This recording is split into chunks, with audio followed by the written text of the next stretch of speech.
welcome back to a new deep dive, and this occasion is the color copy from Yuhi. On this video first, I will explore all the controls and what they can do, and at the end of the video, I will test it with different sources and give you my final review. This is a bucket brigade type of delay. The repetitions are not super digital or maybe crystal clear.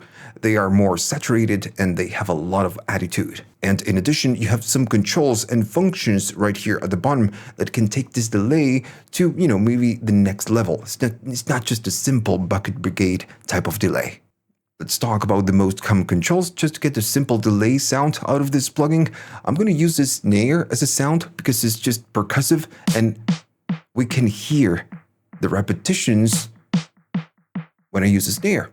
Now, on the display right here, you can see the R for right and the L for left. When I play something on whatever time that you have, the repetitions will play whenever the sound reaches the final line. If I move this control on the left, here is where the repetition happens. But we're gonna get here in a couple of minutes. On a delay, one of the most important controls is the delay time, and it's right here, time base. On this one, it's a little bit different than other delays. If you click on here, you can choose one of the divisions that you have available. Of course, you have them all. And if I just go to 1.4, you get it. And at the top, if you go right here to the display, you can see the milliseconds that you have. Now, in this case, we are syncing to the tempo that we have on our DAW. You have the rate control. If I go to the left, this will make the time longer. So as I just play it, it will change the times. And if I go to the right, now everything is going to be just faster because we have 200, maybe 100 milliseconds. And all of this, of course, the main control is time-based, but you can just, make it longer or just short. You still have seconds. If I go here and select 1 second, we can go really long. Even though it's a bucket brigade type of delay, we can just, make it even longer. If we go to rate, notice that it's 4 seconds, which is, a lot for bucket brigade. But this is, a plugin. And I can go to the other side and just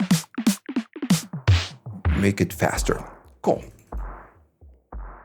When the rate is at the center, it means that it will use whatever is that you're using right here. I'm going to do 1.8. Then the second most important control on a delay is going to be the feedback. On this delay, it's called regen. And it works as you're supposed. If you go down, all the way down, we just get one single repetition. And if I go all the way up, it will start feeding back and get, it's going to go nuts. You can even crank it up. Now, if you're playing something and it goes wild, it's always important to have a panic. Right here, this is the panic. If I just tap it, it's going to kill whatever is going through the delay and, kills everything, of course. Now, besides the time base, the delay time and the feedback, then you have the L and the R. Then you have the L and the R, and these ones are the left and the right. And these ones are related to the time base that we have right here.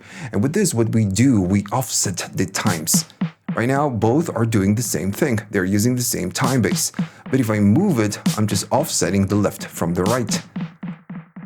And we can freely move this up and down. And what I'm doing, I'm changing the time base for the left. It's a different times. We can again freely move it. I can use the scroll on the mouse, or I can do shift and I can just fine tune the value. But notice at the end, at the back of the display, if you're using whatever time base, it doesn't matter. It will give us right here the note value. Well, we can maybe go here, and if you do control and just change it, it will lock it to whatever note value that belongs to 1.8 in this case. Coming up next, it's the input and the output. If you have a pedal, let's say a bucket brigade delay type of pedal, when you crank the input, or maybe when you input too much signal, the repetitions are going to get saturated. Here is just the same. If I play something right here, you will see how loud it is, and I can just input more, it's going to be louder, and red means that you're just clipping the signal. If you're doing more input, it means that it's going to go louder, so you can manually go to the output and adjust the output. But again, since you're clipping, the repetitions are going to be saturated, and then you control the loudness at the end. Double clicking will go to default values, and what you can do, you can click the makeup, and as soon as you do more input, it will lower the output. Right? So just much easier. Since this delay can get super wide, especially when you offset the times, you have a width control. Now it's just super wide, and this will just mono-fy whatever that comes out. If I go all the way down, we can hear, of course, the snare, but then the repetitions are just going to be summed into mono. If I keep going up, it's just more and more and more, and then if you go all the way up, it's just fully stereo. Then you have a couple more geeky controls like the input and the feedback. And if you click on here, you have a couple of options. You can see stereo, and this one is the default. The sound of the left and the right will go into the feedback of the left and the right. Just normal. But then if I choose something else like cross, it means that the L will go to the feedback of the right and the R is going to go to the left. So we are just crossing. But then we have the mono, and it means that the L and the right will be summed, and then we will send it to left and right of the feedback. And then you have the mono L and then mono R. This means that the both inputs, the L and the right, will be summed and will be sent to the left of the feedback, or it will be sent to the R. And if I press it, or just play it, I'm on mix 100%. My snare, the dry signal, we can hear it on both sides, but then we only get the feedback on the right side. And if we go to the left, it's the same, but for the left. And then you have some other options on the feedback. You have the stereo option, which is just normal, right? The left goes to the left and the right goes to the right. Then you have the cross, which means that the left will go to the right and the right will go, to the left feedback. Simple as that. And then you have the mix, and the mix is just a little bit special. It means that the outputs are going to be summed 70% on the same channel, and the 30 will go to the other channel. I'm going to click right here, and you can go to an init, or you can just select whatever preset, and you do have a different view for the presets. They're just very useful. And then you have this option invert, which is super useful if you use very short times. Let me just give you an example. I will go to regen around, I'm going to leave it noon, but then I will go here to the times, and I'm going to select maybe 0.1. So it's 10 milliseconds, right? So it's just super, super short. I'm going to go maybe all the way up on the mix. Now, if I play it, we are listening to 100% mix of the signal. So it's just the delay signal. And notice that it has a tone. When we invert, it means that it will drop the tone 1 octave down. And this, of course, changes the sound, because if you're using something super fast like this, you can change the tone with this one. When you use different times, it's just not very noticeable. I'm going to go to 1/8, and now we have the same thing than before. And I'm going to invert. And this is just, not super noticeable. So this is useful when you use short times. Cool. So what else do we have? On this delay, you can freeze whatever is going to the feedback channel. And at this point, most delays have this option, and it's super creative if you never used it. Whenever you freeze, if you're doing many repetitions, as soon as you click the freeze, it's going to just, freeze them. So I'm going to just play something, and I'm going to freeze. And I'm not playing again. So it's going to loop over and over and over again. Now, the cool thing with this plugin, that is something that you cannot do with other plugins, is that when you freeze it, you cannot do anything right here. Everything is just, unusable. But right here, you can change the times, and you can play with this control now.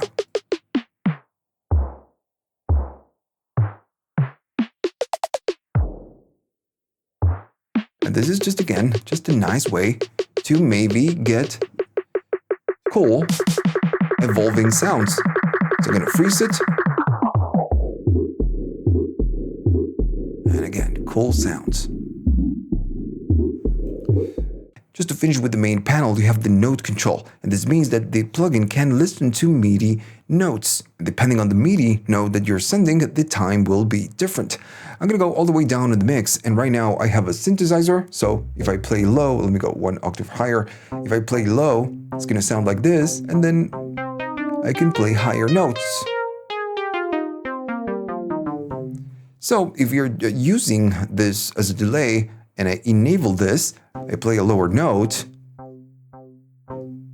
it's gonna go slower. But as I go higher or just play higher keys, it's gonna start going faster.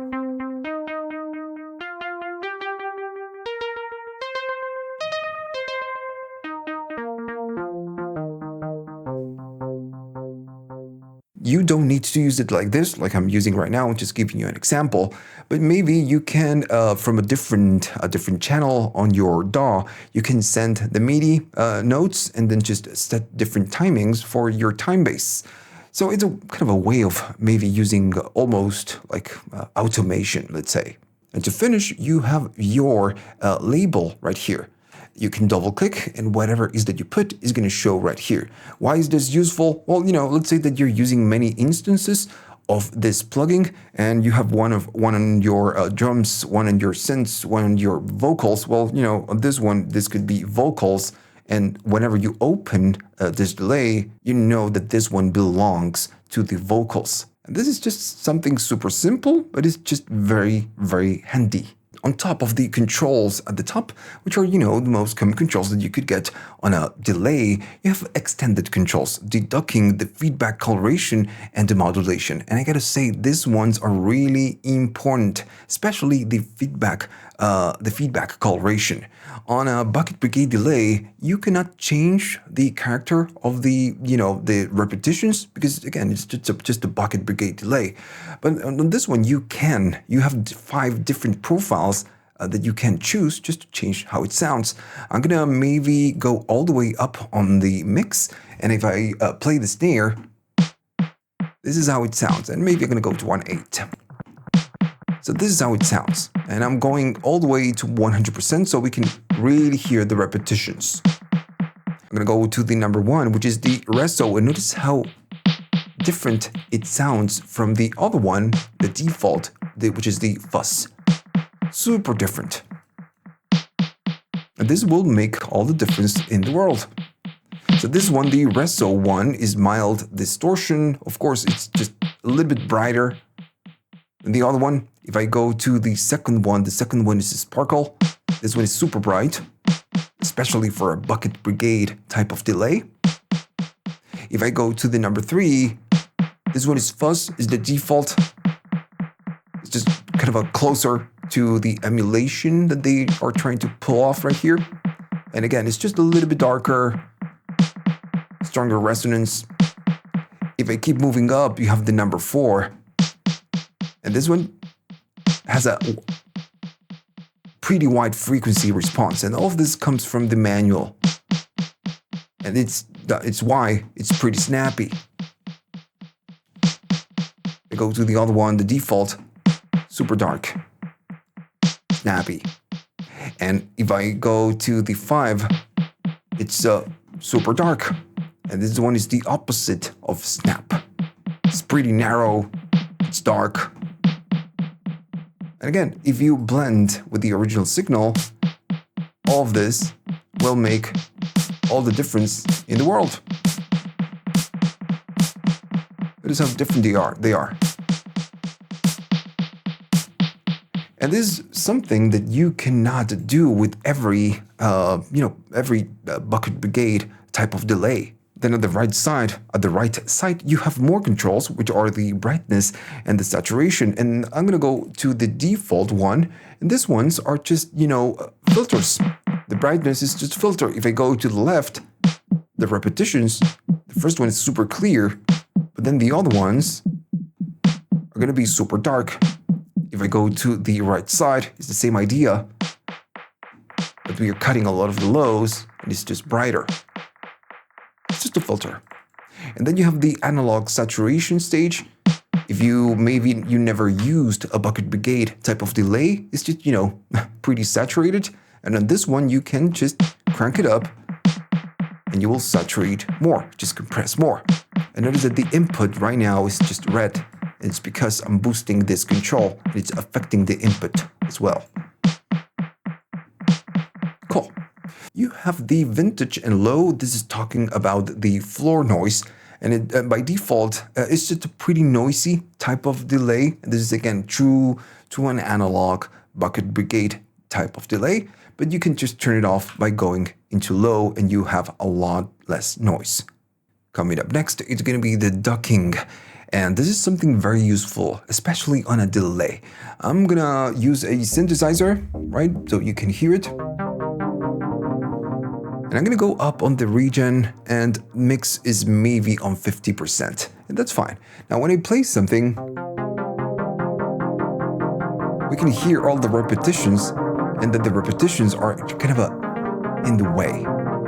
So the main purpose of ducking is that the repetitions will be ducked down so we can hear what we are playing and not so much of the delay. Right, so let me just go to amp first, and the threshold works just like a compressor. It's going to listen to the signal, and whenever we go over the threshold, it will start ducking down. And you have a couple profiles right here, fast, medium, or slow. I'm going to show you in a second. I'm going to go to fast, and I'm going to just start playing something, and notice that the sound sounds a little bit clouded. So I can go down on the threshold, and it will start ducking the volume of the repetitions so I can hear what I'm playing. Because right now, the repetitions are just in the way. Right? It's just maybe too much. Even if I do more, we can hear the sound with the volume that it's just ducking down, and I can, hear what I'm playing. I'm gonna play.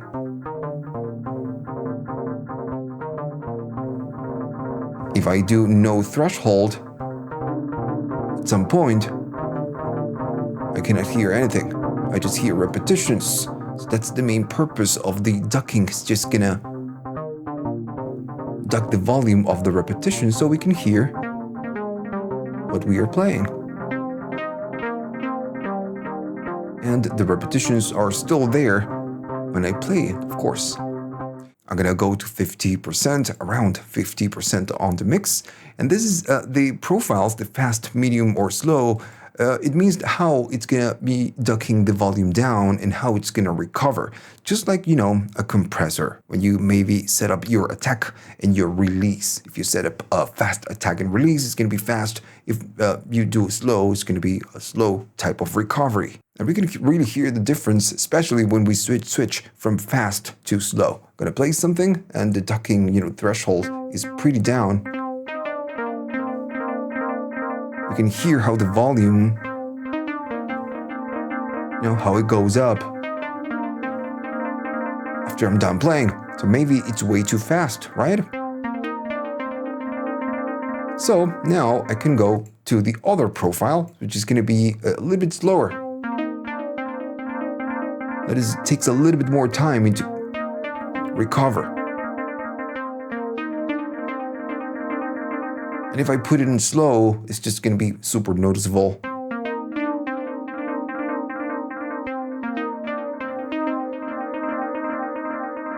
And again, all of this is just completely up to you and what you are going to do. I'm going to go all the way down on threshold. So now it's going to be super aggressive.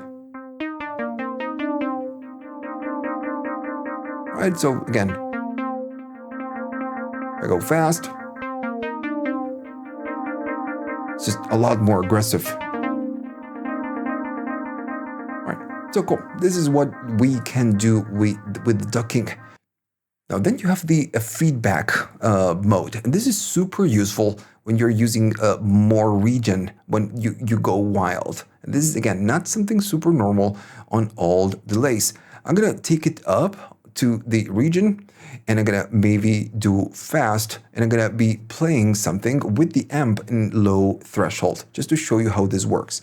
If I play, of course, it's gonna go wild on the region. And when I stop playing, it doesn't matter because it's just going wild. So it's super loud. So the ducking, it's not really helping when we duck the volume, because at that time, you know, whatever is going on in the feedback is just crazy. So the feedback, what we'll do, it will let the first delay unaffected, but everything else, it will just be dug down. So what goes into the feedback is just not there because we are ducking. So it's like ducking before going into the feedback and getting this crazy regen. So like I said before, this is super useful when we are using a high feedback or high regen. I'm going to do the same, but now it's going to be on the FB mode. I'm going to just play. This is just not going crazy. And as soon as it goes, I can just keep playing.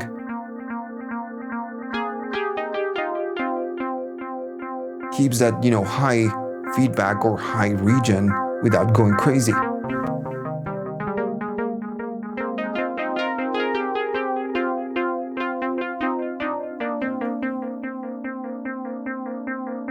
Right. And if I go too slow, well, it's just, you know, more of the same.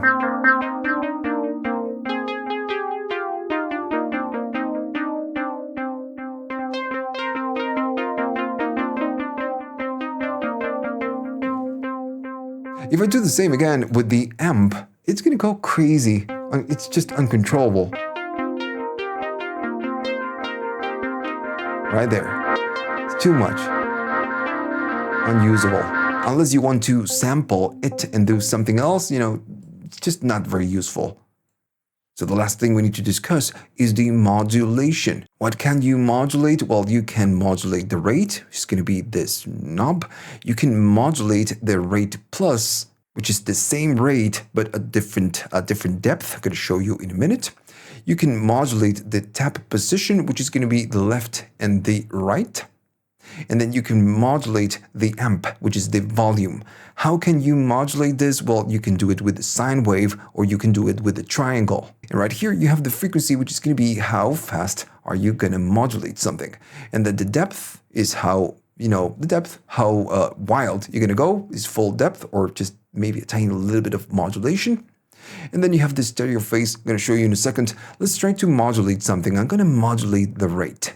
In order to modulate the rate, which is this control that we have right here, we need to do a little bit of depth. And right here, it will show you how it's modulating and how fast it's going. So now if I play something, it's modulating the rate.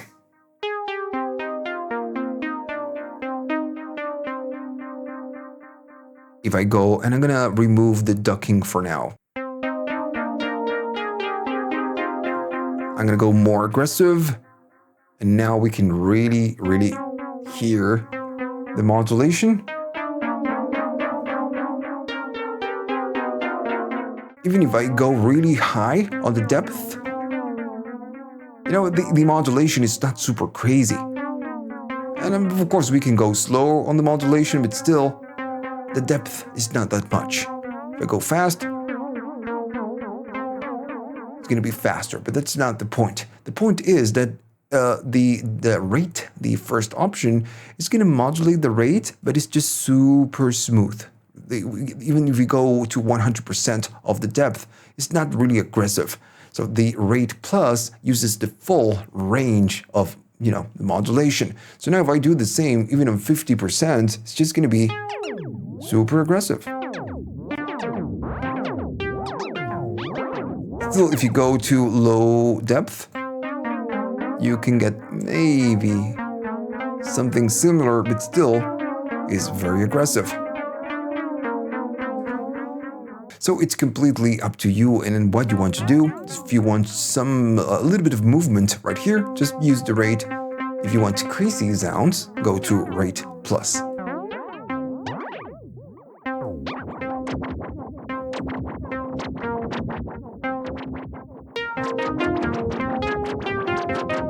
Maybe it's a little bit too much. But you know, if you use the rate and maybe if you go here, it's just gonna give you that nice little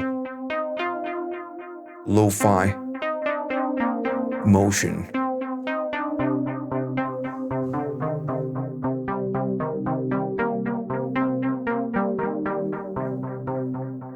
Besides the rate, you can modulate the tap position, and all of this is just about the left and the right. If we are using a sine wave, this is going into positives and then into negatives, so it's how it's going to modulate the left and the right.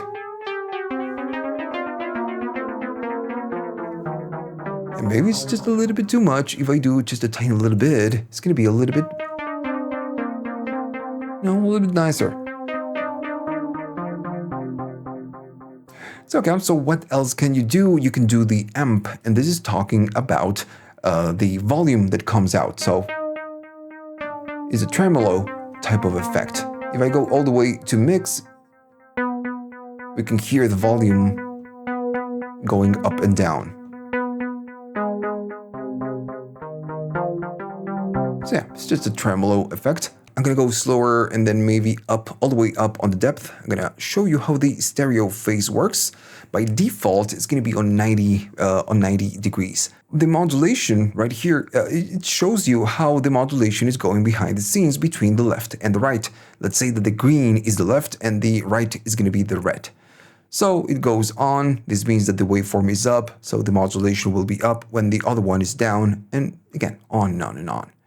But left and right are just different, and they are using its own waveform. If I go to 0, it means that the phase is completely the same. Notice that both go on and off at the same time. So, you can do something like this if you want for the modulation to be completely in sync when you run, again, the modulation. If you want them offset, you go to 90%, which is not completely out of sync, let's say. They're not completely opposite. They still share a little bit. But if I go to 180, this one is the complete opposite. When the left is doing something, the right is doing something completely different. And this will separate the left and the right even more. If you want them closer in terms of the modulation that you're running, you need to go down and do less, of course. Okay, so that's the stereo phase, and the last thing is going to be the dynamic one. So this one is or the dyne or dean. So these ones are envelope followers. Depending on the input, the light right here will show you how the sound goes in and how it dies. Even if I go on the mix all the way down, right here the light is going to show you how it lights up and then how the sound dies. So we can follow, or we can use this instruction with the envelope follower. Now this din is an envelope follower of the frequency, and this din is an envelope follower of the depth. Right now, both are at 50%. But you can go to positives or you can go into negatives. If you don't know where you are, you can see at the top when you move the values, positives and then negatives. I'm going to go to positives. So this means that when I play a key, if I do depth, I'm going to go more aggressively, it means that it will modulate the frequency. And I want you to see the lights right here. When I play a key, it will use my envelope to go faster in frequency, and then at some point it's going to slow down when I stop playing. So this is what the DYN will do. It's an envelope follower that modulates the frequency. So it's like me doing, when I play a key, it's like doing this.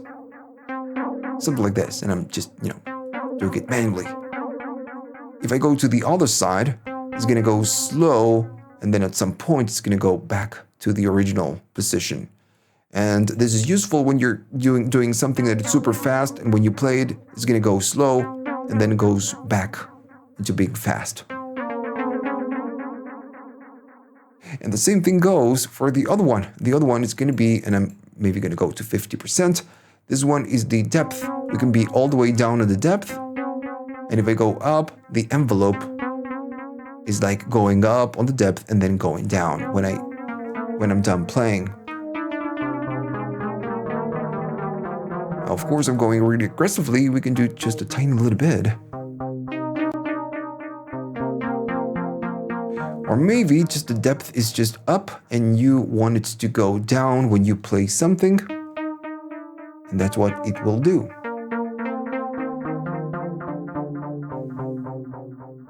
And okay, so that's all the controls that you get. And it took a little while because the interface looks simple, but the delay is just, it's pretty complete. You also have a high quality setting, and of course you have the presets, and you can save your own presets and tag them as well, as it's something normal for all the UHE plugins. I'm going to play a clip from a synthesizer, and I'm just going to go through the different presets and see what we can get from this delay. I'm going to go here and maybe go to delay in room. Why not?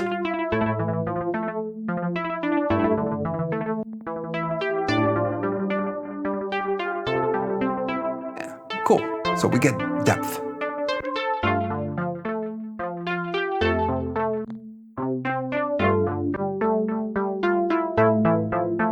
Like this one.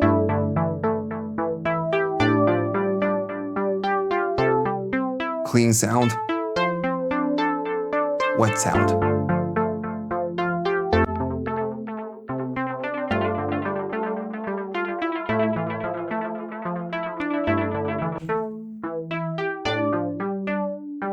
It's kind of a room type of deal.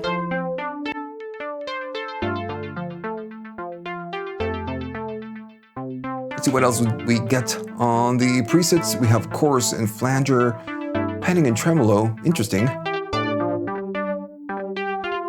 All right. Let's go to chorus and flanger. Yeah, well, chorus.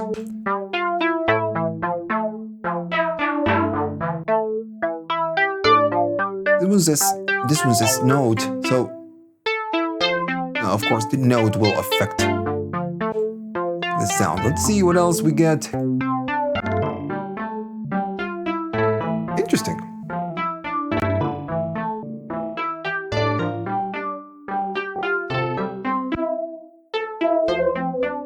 There's all the sounds that you can get from this one.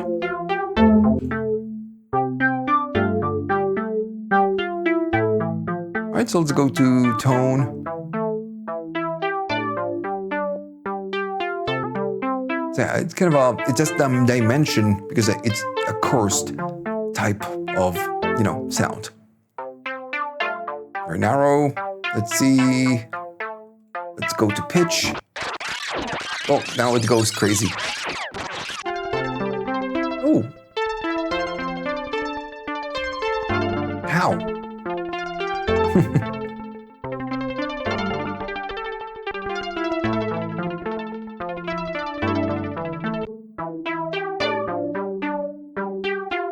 So as you can see, you can use the plugin not just for a delay, normal delay, but you can use it for creative purposes or getting a different type of chorus, type of sound.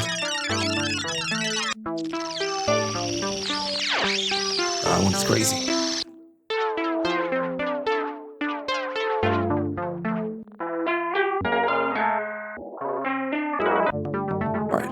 So let's just try it on something else, maybe, okay, so maybe some guitars, why not? Okay, so this is the clean guitar. And it's not a super stereo guitar, it's just pretty in the center. So let's just bring it in. And I'm gonna maybe go, just gonna go to different presets. Maybe a little bit too much for a guitar, but if I go down,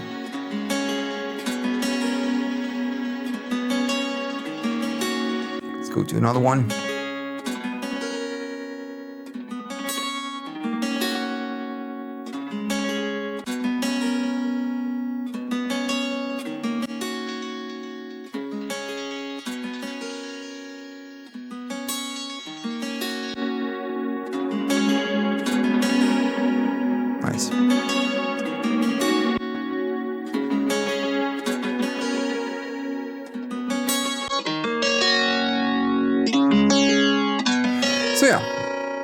As you can see, this delay has a lot of different phases, let's say.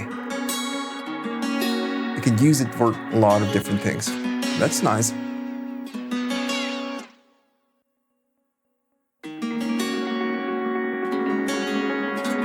This one is gonna go crazy, and it's using the duck mode on feedback.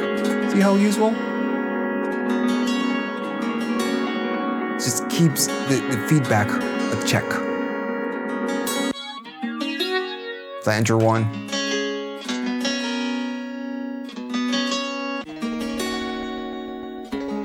Alright, so I guess that's enough. Right, so let me give you my review, or just my honest opinion. And before anything, on this channel, I will never cover a plugin that I don't like. And sometimes, companies, they offer me plugins so I can cover them, but sometimes I don't like the plugin and I say just no. So the fact that you're watching this video, it means that I really liked the plugin. And I think it's just a fantastic plugin, especially because you have a lot of delays in the market. I mean, a lot. And you have a few bucket brigade type of delays. If you're a guitar player, I'm pretty sure that you love BBD's type of delays. And I am a guitar player as well, so I just really like the BBD type of sound. And this one will, give you that and some more, especially with the coloration and the ducking and the modulation. So in conclusion, if you're interested in just getting a bucket brigade type of delay, this one is a fantastic option. If you are looking, of course, for a digital or just a maybe tape type of delay, well, this is not it. This is a bucket brigade type of delay. You maybe want to get maybe something else. And if you want the tape and you want to keep it on the kind of a same family, go check this satin one. That is a tape saturation, but it has kind of a tape delay type of deal, and it's pretty good. Okay, so we are done. It took a little bit more time than I was expecting. It is because, this can do a lot. It's a very minimal interface, but can do a lot. And of course, you get the high quality, which is something that you get with all the UHE plugins. And you have a key control, which means that you can select something with your keyboard. So if you liked all of this, please like and subscribe. And this channel is supported by viewers only. If you want to buy me a coffee to say thanks and just help the channel keep going on, you can. You have links at the description for PayPal, YouTube Thanks, and Patreon.